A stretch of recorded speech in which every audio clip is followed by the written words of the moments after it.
Hello, DEFCON 2011. Yeah, I'm excited. I'm glad you guys are making sounds because I was really expecting like a bunch of half asleep people, kind of drunk, kind of getting over it, but like I want to see this talk. Um, so I think I'd like to start off with I don't know if you guys read the proto lol jokes, and so this is kind of even for DEFCON a little over the top nerdy, but I'm gonna start with a joke. So an IPv4 address walks into a bar and says, "I'll have a strong glass of cider," but the bartender says, "We're exhausted." Oh, it's so terrible. It's great. Good gosh, can you guys hear me well? All right. Well, then let's get this party started.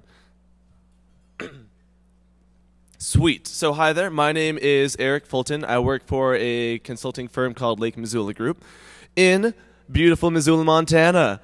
I know you guys are thinking, you guys, have public transportation in Montana. Yes, we do.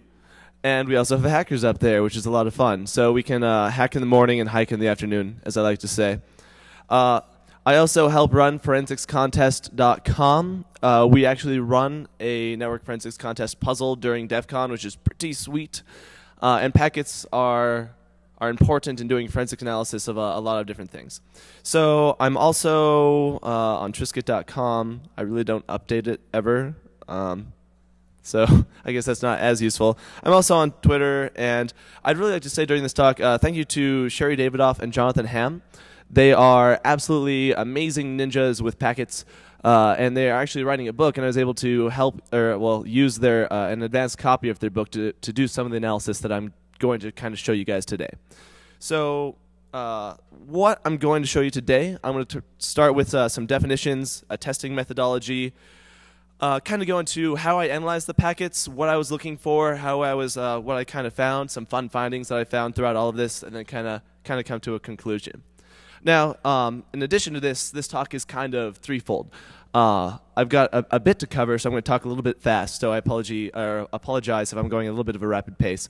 But what I'm trying to cover here is some distinct topics. Privacy, especially, obviously it's in the title. Because privacy in our lives is important. I think that our privacy that we have is eroding, and we don't exactly know what's happening. A lot of you have an Android phone, probably not in your pocket because it's DEFCON, but maybe at home you've got a smartphone and you don't realize that every day it's leaking your location, where you're at, and some other interesting facts. So that's definitely something I want to cover. I also want to touch a little bit on network forensics because this is what I use to help discover what's being shared over your Android phone, and that's the majority of it. So I've got it's a wide breadth and it's kind of shallow. And if you want to know more about kind of the analysis that I did, packet forensics, I'd highly suggest that our contest is over, so apologies if you're just finding out about it now, but we run it online, and we've got our archives of past contests. I'd recommend you take a look at those, you kind of teach yourself, or try and teach yourself some network forensics, and it'll give you kind of a new perspective on how to analyze things. So, what is network forensics? Now, the Wikipedia article says, network forensics is a sub-branch of digital forensics relating to the monitoring and analysis of computer network traffic for the purpose of information gathering, legal evidence, or intrusion detection. But basically, it's sniffing packets on the wire. You've got traditional forensics, which I'm sure a lot of you know of, where you take your hard drive, you DD it, you make an image, you analyze it, you try and say, hey, what's on this hard drive? But there's also network forensics, and that's where you're going, what is going over the wire? What is my computer leaking? What is going on? With traditional forensics, unless you pull the memory, you won't ever realize that there's something loaded in memory leaking any number of things. And so listening on the wire gives you a different perspective, and it lets you really understand what your phone, your laptop, your server, etc. is really sharing with your network in the world. Or network forensics could be called listening to the wire for fun, question mark, question mark, question mark, profit and lulz. So, how network forensics affects us. You could say, assuming you're at DEFCON, all of us use network devices. We use laptops, phones, etc., etc., and everything is network-based. Back in the day, before the advent of the internet and the beauty that is network communications, people just had kind of a solid or solidarity. Excuse me. They had a single computer that wasn't really connected to anything else. Everything you did was on that terminal. But now we send all sorts of things to everyone. We send usernames, passwords, hashes, URLs, lolcat pictures with your grandma. I was going for laughs on that one. Sorry, it's Sunday at 10. I should probably cut the humor. Yes, pity laughs.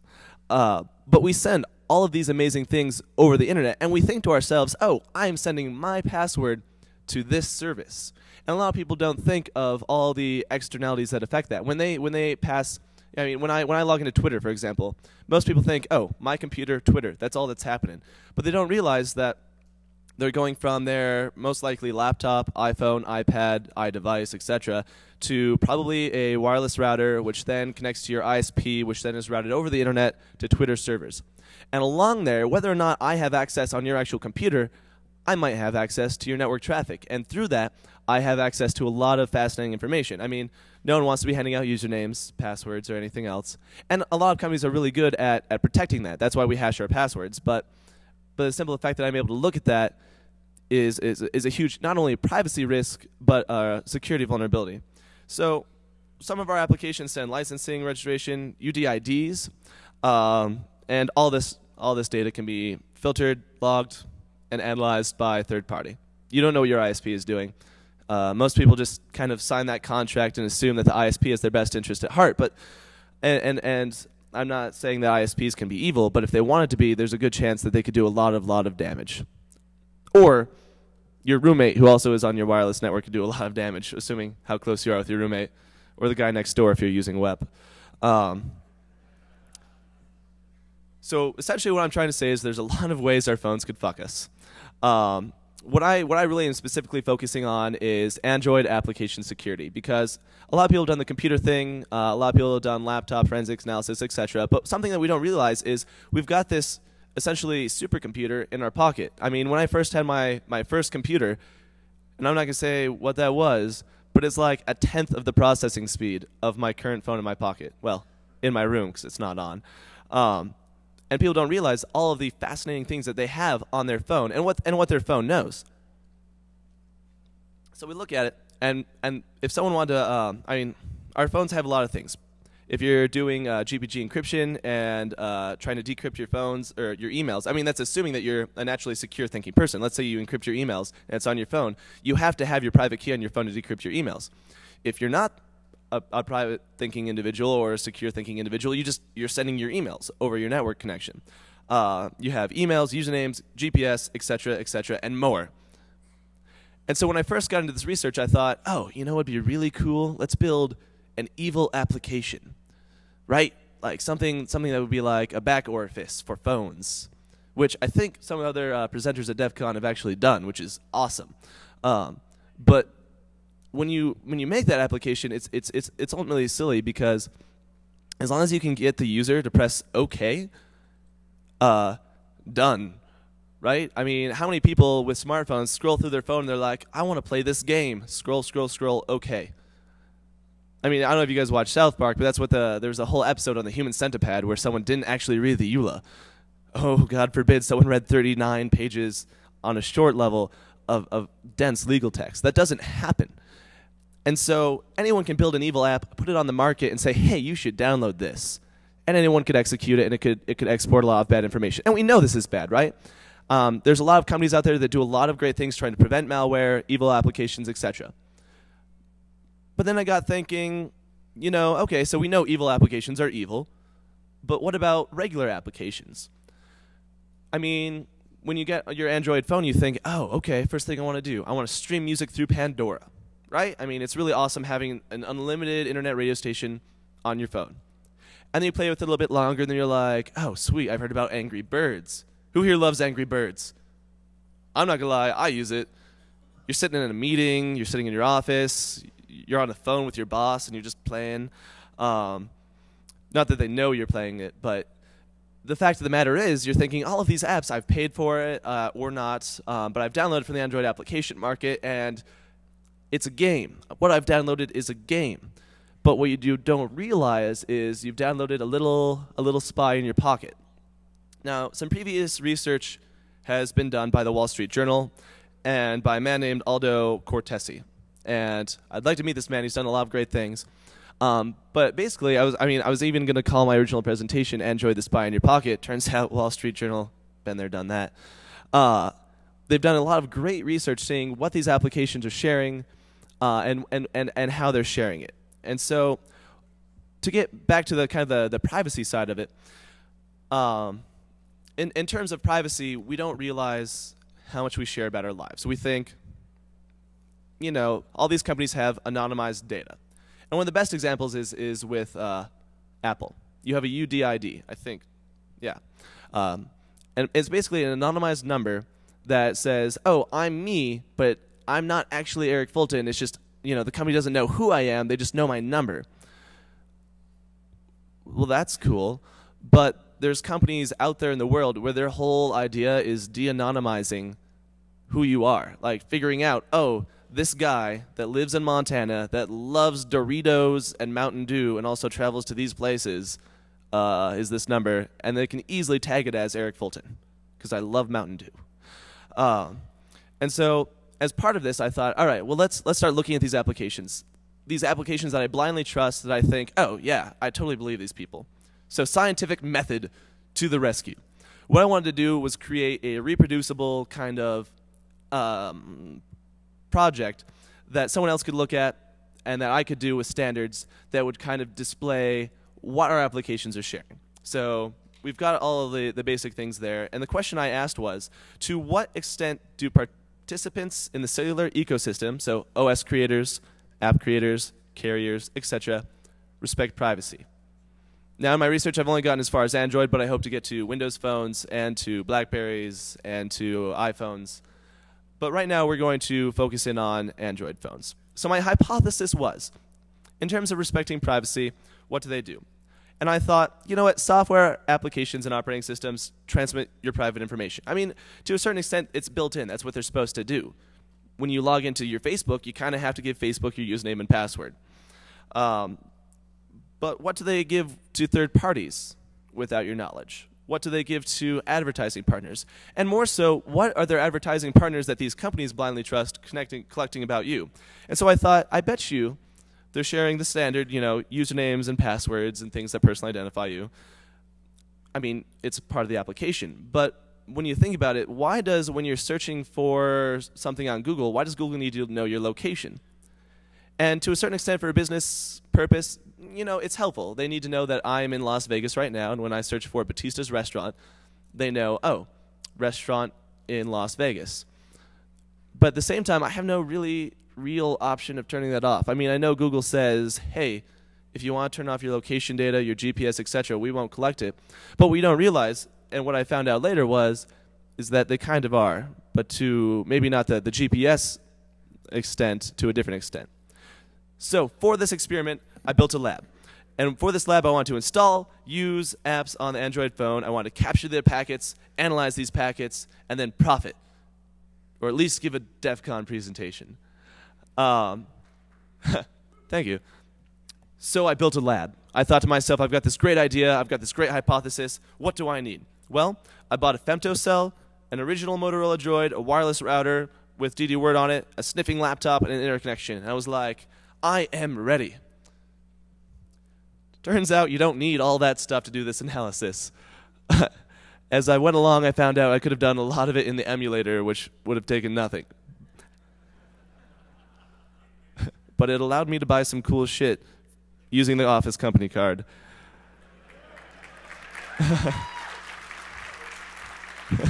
Well, thank you. I'm happy about it. So I bought the femtocell thinking, all right, when I am using my phone, I want to collect the cellular network traffic in addition to the regular network traffic. Because I was thinking, if I'm an app creator, I don't want people tweaking with my stuff. And generally, I'm going to use the word generally, cellular networks are safe. And so if I was an app creator, I'd be like, no. I won't send sensitive data over Wi-Fi. I'll make sure it's over the cellular network because it's a lot harder to tap. And so I was like, I'm going to buy a femtocell. I'm going to intercept that. And then I bought an Android phone because I was like, this is cheap on eBay. And then I already had the router and the laptop and the internet. Well, it turns out after doing a bit of research, and I didn't delve too much into this, that app creators aren't that shiesty yet. All I had to do, I didn't even have to register for the cell network. I was just able to pop open my phone, turn on Wi-Fi, get to the Android market, and start playing around, which was absolutely great. So I created this amazing testing methodology where I would take the applications, I would purchase and install them, I would have initial usage, regular usage, and then uninstalling the application for each application, because then I would know what traffic's going on at exactly what point. And then during the operating system tests, I would have first usage, so when you're first installing your phone, light usage, and then regular idle time, and then when I've reset the phone. Right? I mean, it seems like I would cover just about every aspect of every application and the OS, so that I would make sure I wouldn't miss any shiesties that went on. Because I thought to myself, if I were an OS creator, every 30 minutes I'd want to know where you are at. Or if I'm an application owner, I might be like, hey, every 15 minutes, who have you called in the last 15 minutes? So this was my amazing original testing methodology. What actually happened was I just took a massive PCAP file for each app, SSL stripped it, TCP dumped it, and made a drinking game out of it. In true DEFCON fashion. But you guys weren't hungover, so maybe that's not true DEFCON fashion. And so for the apps that I tested, I thought, all right, I'm gonna do a mix. I'm gonna do Angry Birds, as I used earlier, this really sketchy Chinese app. I don't read Chinese, and I was like, well, that looks sketchy. It's kind of my sketchy test. And then random applications that no one uses, so I scrolled a whole bunch of pages down. I got the main ones, Facebook. I got just browsing the web on Google, and that actually happened by accident, but I found some fascinating things, so I decided to keep it in. IntelliPilot, which is an airline pilot's application for using logbooks. Mousetrap, which is a game. Pandora. Redphone, which is an amazing application created by Moxie's Marlinspike, and if you guys don't know of this, it's a little app on your Android phone that you can have secure conversations with other people. And I thought, I like Moxie, but I kind of want to see if he's doing anything there. We'll find out more about that later. And then Words with Friends and Zynga Poker, because I'm absolutely addicted to Words with Friends. And if any of you guys play Scrabble, you'll know. I digress. And so it's obviously a work in progress. I have a lot of applications I'd like to test. I have a lot of different operating systems I'd like to test. And basically what I've been trying to work towards is a standard methodology so that I can kind of hammer through it when I'm not working, which seems to be rare. So what I have to work with is a bunch of PCAP files and SSL strip outputs.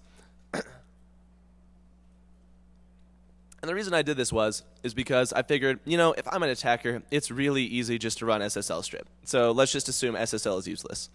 And so I decided to take all the information that if someone were attacking you, or if they were a corporation, etc., would have.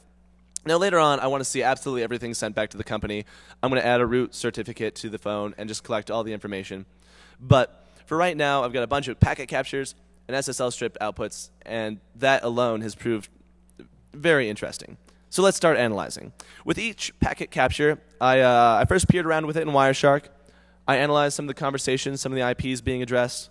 I ran strings, ran grep, pretty easy Linux stuff. And then I did some DNS play, and I did some Argus flows. So first, Wireshark. If you guys haven't done any network analysis, Wireshark is kind of the de facto GUI tool. It's really nice just to kind of poke around and scroll, and you can just visually look at and see, oh, this is HTTP traffic, DNS traffic, etc. It's a good starting point, kind of give you a feel for the lay of the land. But command line tools are more powerful. And so I moved to T-Shark. And so I wanted to basically read the packet captures, look around, see what was happening. Look at some of the hex, what's being talked to, and the conversations that are happening. And so I ran T-Shark, it's up on there, and I tried to see what are these applications talking to? Who are these applications? Who are these applications talking to? What services are they using? Who are they sharing it with? And then I whoised like a mofo. So if we were to take one specific example, we can look at Zynga. How many people here know who Zynga is? Oh, nice. So I should assume this is DEFCON. You guys are smart. And to reiterate, for those that didn't raise their hands, Zynga is kind of the new mogul, if you will, for Android games. Most games on Android and OpenFaint on Apple, or yeah, I think it's OpenFaint. In any case, Zynga makes a large number of those idle time games. Those games when you're kind of sitting down, as I stated earlier, and you're just kind of, you don't have anything to do, and you want a game that you can play for 5 minutes, or you're on a conversation that you're a little bored, you can play for 5 minutes, and they're wildly popular because people have a lot of idle time.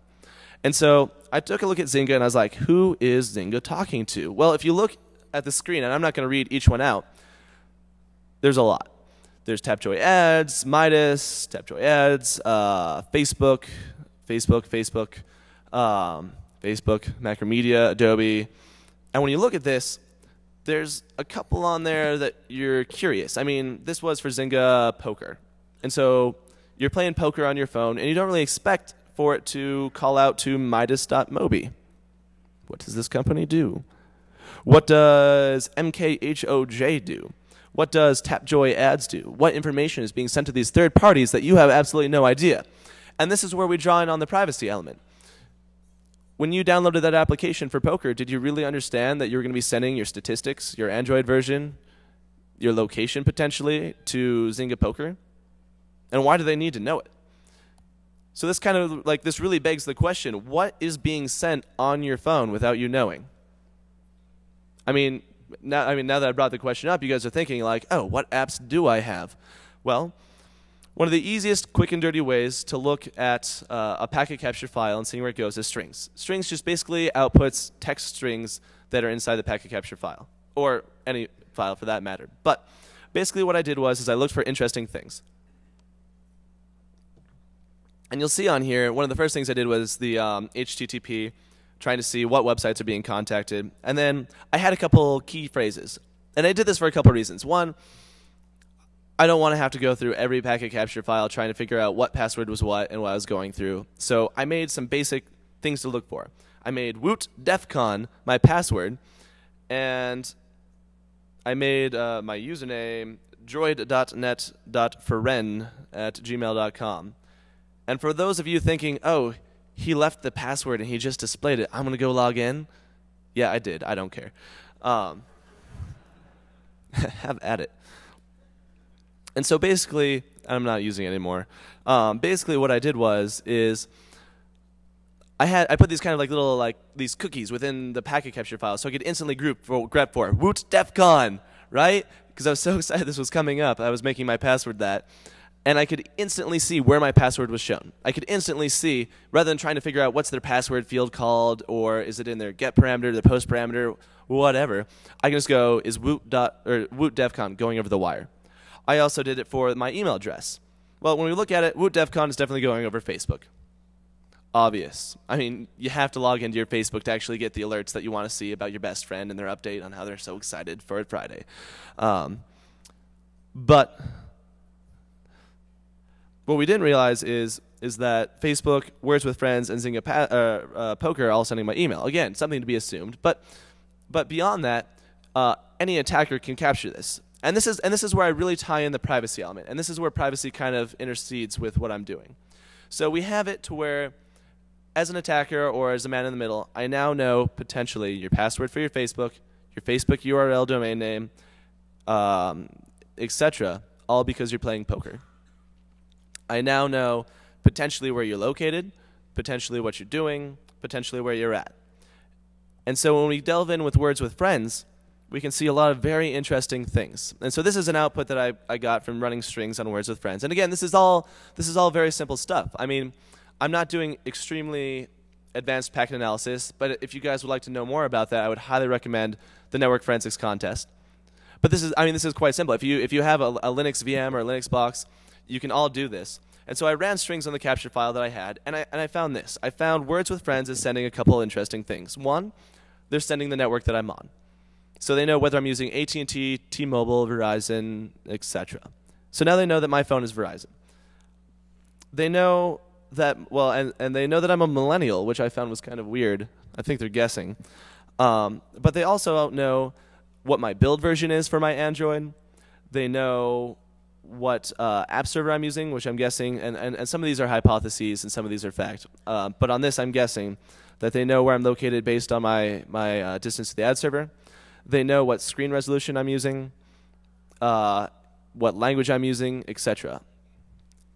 And for my testing, some of this didn't quite show up because I hadn't fully set up the phone, so they weren't able to send a couple of things because I didn't have anything in there. But it definitely lets you know what they're sharing. And so when we continue on, okay, well, they've got my email. They also have my device ID. They also know that my last word was about, and I got 18 points for it. But that's to be obvious. Again, sorry, I thought jokes would go over better at 10 a.m. But in any case, so they know the timestamp of when I'm accessing it, they know my email, they know my device ID, etc. And what's important about this? Well, I can only assume that my device ID is only my device. I can also assume, or I feel safe assuming, that Zynga has a number of different applications, and in every application, they know that my device is using that. They know that I'm using their game 1, 2, 3, and 4. But then we tie this in with kind of a larger ecosystem issue, is that advertising is kind of I would almost argue, one of the largest eroders of privacy, because they want to know as much as possible. They want to know exactly who you are so they can market directly to you. And so we take it from Zynga and we move to a higher level of the advertising agencies that Zynga leases out. Well, now that they have my device ID from Zynga, they can also tie it in with maybe if I'm at a website, if they can pull my device ID. Maybe if they're elsewhere, they can pull my device ID. And then all of a sudden, they can tie all these disparate pieces of information that I never really thought someone else would be collecting, and they're starting to put it together. Now, continuing on the theme of strings, and this is the one that I had no idea and I really do not appreciate. When you, on your Android phone, go to Google, and if your Wi-Fi is on, Google instantly knows, and it sends back to home all of the Wi-Fi access points around you. These are the people that live around me. They're creative people. I mean, and how many of you knew every time you're going, oh, what's around me? I want to Google for something. Boom, open up a web browser. Oh, my Wi-Fi is on. Oh, Google actually knows all the Wi-Fi access points that are beaconing, right? No one really thinks of this, and they think, oh, well, that's fine. I mean, what's some Wi-Fi access points? But if you guys have heard of Skyhook, what Skyhook basically does is it uses Wi-Fi to geolocate people. And Google's trying to essentially squeeze Skyhook out of the market, or at the very least not pay them, because they're going, okay, so if you're at this location and these wireless access points are around you, if you're using an application and you can see, like if someone else is using this application and they can see this Wi-Fi, they also know where you're at. And so you don't even have your GPS on. Let's say you're a super paranoid person. You're like, no, my GPS is off. Google will not find me. Well, now they know what wireless APs are around you. They also know, because of those wireless IPs, exactly where you're located. Kind of scary. What's also sent to Google, and I totally anonymized this, the X's are me, because that's my exact address. I was looking through the captures, and I was like, devlock, what's that? Is that like my phone is locked? It's actually device location.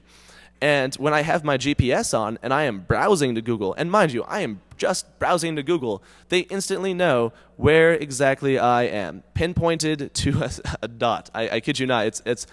I mean, I remember back when GPS was kind of sketchy, it'd be like, oh, you're in this area. But you are standing right here to that many X's worth of latitude and longitudinal lines. Scary. They're also sending a bunch of other information that I haven't decoded yet, but I plan on looking through. But at the same time, I mean, there's a lot of easy stuff to be picked out right away. I mean, why does Google need to know my specific exact location when I'm browsing? And again, you could say, oh, well, it's useful because they need to know when you search for pizza, what pizza is nearby. Completely agreeable. But then we have to move a layer higher in terms of privacy. Well, because Google is collecting my location, who are they sharing it with? Who else knows where I'm located when I'm browsing for pizza? Do they share it with their advertisers? Do they share the time that I search for it with? And then you start to think, this is getting a little creepier. Advertisers now know when I've got a hankering for food or whenever I search something. They know where, or potentially know where I searched for it at. They know what time I searched for it. And they can start to build a profile about you. And I mean, I personally, in terms of privacy, I think that we shouldn't have advertisers that know your most intimate detail without you even understanding what you're sharing. Google doesn't instantly say, hey, if you don't have your GPS on, we'll just send Wi-Fi access points around you. If you turn off GPS location assistance for web applications, we're going to send your Wi-Fi to try and guess where you're at. They don't allow you to turn that off. We also continue through, and we get a little bit more interesting information as well. We have the LAN MAC address, the WAN MAC address, the WL MAC address, and the LAN IP, what type of wireless you're using, what type of protocol it's using, what the active wireless is. I mean, and I could keep reading through it, and I just for no reason, Google knows how long I've been up, or how long the uptime has been on my device, the actual IP of it, the load average, etc. And might I reiterate that you know all of this just because I popped open a web browser. It's quite crazy, and it's insanely disturbing in terms of privacy, because you think, why do they need to know this? Well, now we're going to look at why data is collecting. And I'm hypothesizing here. We've got advertising. We've got statistics, because obviously they want to know, are you using your application, what you're using it for, etc. We have advertising. We have legitimate business purposes. So maybe an application needs to know what version of Android you're using so it's effective. We have advertising. We have things that can increase the value of a service. So, I mean, it's helpful when you search for pizza, that they search for pizza near you. We have advertising, and I hope I've made my point here, as you guys have caught on. I'm repeating advertising over and over and over, because advertising is, again, the #1 reason why they collect this information. And maybe they could collect it without advertising, but it's the #1 reason that they use. Why do you need where you're located? We need to give you the correct ads. Why do we need to know Wi-Fi around you? Well, I mean, that helps us find your location, which helps you get proper ads. Why do you need to know my device version? Well, I mean, if we're going to run an ad on your screen, we need to know what resolution it's at. It's creepy. So in terms of this, what about man-in-the-middle attacks? Traffic can be intercepted. You can use SSL strip, exploits, etc. And so just from sniffing your traffic, from you hopping on my Wi-Fi point, I know you haven't applied your latest carrier upgrade. I know you decided to root your phone and put gingerbread on it from a certain community. I know exactly what device you have, where you've been, etc. And to hackers, this is all very, very fascinating information, right? If I know that you're using a phone that your carrier decided not to upgrade and that there are active vulnerabilities in it, I also know that I can screw you. I know that if I have one of the exploits probably released at DEFCON or that I made myself targeting the Shoals platform against gingerbread, I know I'm going to have a 100% effective rate. And I know this just because you're playing Angry Birds on my wireless network. Or, not that I've done this yet, you happen to be within a certain foot range of my femtocell and are on my cellular network. But that's a whole nother talk. And so I kind of want to go back to the original question I asked. To what extent do participants in the cellular ecosystem, app creators, OS creators, carriers, etc., respect user privacy? My answer? Not very much. And the reason for this is that no one's really called out for it. And I don't mean to wax too poetically. I mean, we're at DEFCON. I think a lot of people here really believe in privacy. We've got the Electronic Frontier Foundation who fights for our privacy. And yet, for convenience, we sacrifice our privacy. For the ability to Google something out of your pocket, to run the little location GPS on your phone to find out where you're going, to do any of these things, you're sacrificing your privacy. I mean, and that's fine. I mean, if that's something that you want to do and that you're comfortable with, that's fine. But myself, I don't like Google knowing my neighbors have very creative wireless access point names. I don't like Google knowing exactly where I'm located when I browse a website.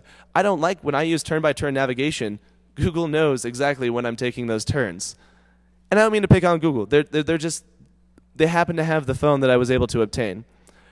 You can only postulate what's on an Apple iPhone, what's on a BlackBerry, etc. And the greatest tie-in with this is that in terms of privacy, all of these companies, and let's assume a beautiful, perfect world, all of these companies believe in your privacy, which is patently false. But let's say they do. Well, aside from that, what about the people that have access to your traffic? As I stated before, I did all of these. Let me go back a little bit. I ran strings and collected all these packets so long ago on my own network, and I was able to analyze this. But how many people are able to write filters, put out a Wi-Fi point, put out a femtocell, and as soon as you walk by, you've instantly shared so much information about yourself? I mean, if someone walked next to you and asked to rifle through your wallet, what would you say? No, no, sir. But if you just happen to walk by a store and they happen to know certain details about you, they could change their advertising. Going forward, I mean, and this is kind of near the postulation stage. All of this information is available, and whether companies are and they're not protecting it. This is all sent in clear text. So if you were to hypothesize into a future where, and I hope I'm not giving these people ideas, this is just where my own head has gone. Imagine an idea where on your Android phone, it's sharing all this information. You happen to wander past a supermarket, and all of a sudden you're saying, oh, I really do feel hungry for Mountain Dew. I do really want some chips. I understand I just said hungry for Mountain Dew. I'm very thirsty for Mountain Dew. 10 a.m. on a Sunday. All of a sudden I see an advertisement that says Mountain Dew, really cool. And I think to myself, oh, perfect timing. I'm going to get myself some Mountain Dew, right? But is that exactly right? I mean, I may have bought the Mountain Dew beforehand, but it's almost an abuse of trust and an abuse of your privacy to take a look into your private thoughts and your phone and to share it out with the world. I mean, let's apply this towards politics. All of this information is bought, sold, and traded. All this information that's being shared on your phone that you don't quite realize. So all of a sudden, I'm someone in politics, and I'm like, you know, I want to be the perfect politician. Well, I've got these advertisers over here that are allowed on all these applications that you download and use. And you're like, oh, sweet, I'm going to use the free version. It's ad-supported, rather than paying $1.99. But when you do that, you give away a little bit of privacy. It's not just you're giving away, oh, I'm going to ignore that ad. You're giving away your privacy. And they take this information, they take what device version you have, where you're located, where you've been, what you like to buy, what you like to search for, and they correlate it together. It's their goal to find out who you actually are. Because when these companies might have your best interests at heart. They might say, hey, we don't collect your real name. But when someone else buys this data that's in your unique ID, they correlate it with other public data, and they kind of jumble it all together. They know who you are. They know where you live. They know your favorite color. And so, taking this along the political idea, imagine a future where politicians know every constituent in their district. They know this because their cell phones are in that district. They know this because all of those cell phones have exposed what everyone does. They know what people search for. They know whether they read the Huffington Post or Fox. They know what percentage of people do this. They know what grocery stores you shop at. And they can take this data. They can take this data that's been correlated along all these different avenues. They can combine it, and they can go, oh, hey, my district is 68% likely to vote Democrat or Republican. Okay. Or no, let's even do something closer. It's like, oh, my district is 55% likely to vote Republican. But most of those people, like 10%, are not likely to vote, which means I probably need to pitch myself towards the Democratic side. Okay, well, if I'm pitching myself towards the Democratic side, I see that most of the people on this side are value shoppers. They like to shop for the value brands. Well, now I shop for the value brands. I talk about value when I talk to my constituents. I make them think, oh my gosh, this politician is me. I believe in them. I can affiliate with this person. I'm going to vote for them. But what they don't realize is whoever this person is, they have tailored themselves meticulously to look exactly like the person that these people want, or that these people are, that these people would want to see. This is the power that correlating data has. This is the power that just using these applications on your cell phone by sharing out your device ID, your location data, the Wi-Fi access points, can share. So, kind of tying back to my hypothesis, I said software applications and operating systems transmit private user information to the author or third parties without the user's knowledge and consent. So, I mean, throughout this talk I've stated personal data, identifying data, sent. Whether it's encrypted or not, it can be SSL stripped. And there was some data, and actually to talk a little bit, I promised you a little bit about some of the applications I did test Redphone. I did take a look at, hey, you know, I know Moxie believes in privacy, but does he put his walk Or does he, I mean, walk in the steps that he talks? And I actually couldn't intercept his traffic. Fascinating. And I was like, well, let's look into this. Apparently, Moxie, having broken SSL, knows how to secure his shit. And he does.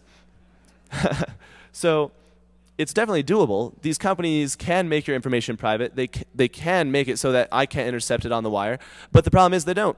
They view it as not important data. Or, I mean, maybe not necessarily not important, but not sensitive. They don't take the time to protect it. They don't want to invest in servers so that they can encrypt it over the wire. And so I thought, okay, I mean, and even if they do, it's still exploitable. Facebook application. You can use SSL strip, username and password. Boom, done. Applications send usernames, passwords, contact lists, location data, usage statistics, timing of activities, and other content.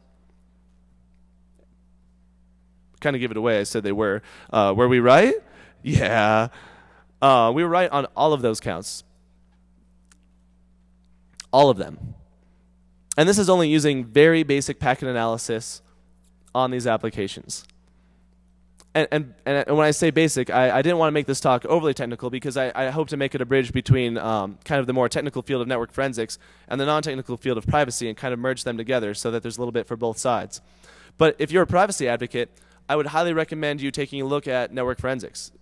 Being able to look and see, hey, what are applications sharing? What are these operating systems sharing? When I go to google.com, did I know my Wi-Fi access points are showing? Did I know my IP address is showing, etc.? And that was all with very, very basic testing. And so to kind of conclude, I don't think a lot of people realize your smartphone erodes your privacy, and you agreed to it. And that's the worst part. You agreed to it. It's allowed. And until people start saying, hey, companies, we don't want our information shared. You don't need to know the wireless access points around me when I'm trying to look for something, specifically even when I said I don't want location data shared. But the problem is you agreed to it. You scrolled through the pages and pages and pages and stuff and said, okay. And even beyond that, a lot of people don't understand the importance of the data they're sharing. They don't understand that when they're sharing this information, they're sharing it not with the world.